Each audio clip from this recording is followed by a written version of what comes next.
লোকটা আছে না শান্তার বাপ না লগের লোক আরেকজন আছে না ওই কথাগুলো দেন আপনার সাথে মহসিন মাছের ব্যাপারে সামনে উনার সামনে যে আপনি মাউন্ট বাড়ির লোকে আপনার সামনে উনার সাথে উনার সামনে যখন আপনি শেয়ার করিয়ে না হলে উনি আপনি কী কইছেন না কইছেন সব কিছু আপনার শান্তার বাস বিশাল বুঝি বিশাল খামার। আমরা এখানে খেলার আয়োজন করব।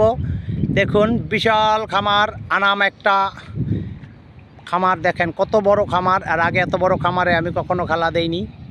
এই ফার্স্টে আমরা এখানে আসলাম। এটা হলো কাশপুর, বিশাল খামার। এই দেখুন খামারের ধরন অনেক বিশাল। এই যে কাকায় খামারের দেখাশোনা করে। মাছ কেমন আছে কাকা? মাছ আছে ইনশাল্লাহ। কয় কেজি আছে উপরে? উপরে আছে অন্তত পক্ষে ধরেন একটা কথা চিন্তা করেন 3 কেজি, 3টা মাছে অন্তত পক্ষে 22 কেজি। কি মাছ সেটা?